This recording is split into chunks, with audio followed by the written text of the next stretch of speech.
রাত পোহালেই বেজে উঠবে ফিফা ক্লাব বিশ্বকাপের দামামা। উদ্বোধনী ম্যাচে বাংলাদেশ সময় ভোর ৬টায় মিশরীয় ক্লাব আল আহলিকে আতিথ্য দেবে লিওনেল মেসির ইন্টার মায়ামি। এবারই প্রথমবারের মতো ক্লাব বিশ্বকাপে অংশ নিচ্ছে যুক্তরাষ্ট্রের ক্লাবটি।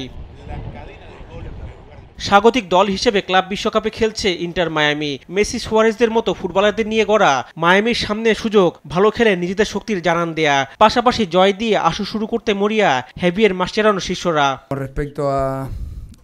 এখানে যে দলগুলো এসেছে সবাই শক্তিশালী এবং যে কেউই টুর্নামেন্টটি জিততে পারে। আমার মনে হয় এই ধরনের টুর্নামেন্ট মাঝে মাঝে সবাইকে চমকে দেয়, সেই চমকটা আমরাও হতে পারি।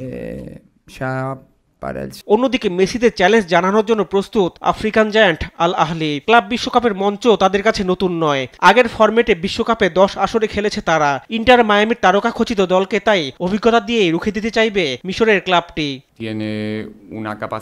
মেসিকে নিয়ে নতুন করে কিছু বলার নেই, যে কোনো মুহূর্তেই সে খেলার মোড় ঘুরিয়ে দিতে পারে। তাদের অনেক অভিজ্ঞ খেলোয়াড় আছে, তাই আমরা নিজেদের মতো করে পরিকল্পনা সাজাবো। এদিকে নতুন আঙ্গিকে ক্লাব বিশ্বকাপে দর্শক টানতে পারছে না ফিফা, ফলে টিকিটের দাম 85% পর্যন্ত কমিয়েছে বিশ্ব ফুটবলের নিয়ন্ত্রক সংস্থা। দর্শক চাহিদা না থাকায় টিকিটের দাম $300 থেকে কমিয়ে $48 নিয়ে আসা হয়েছে। রিফাত আঞ্জুম, দেশ টিভি, স্পোর্টস ডেস্ক।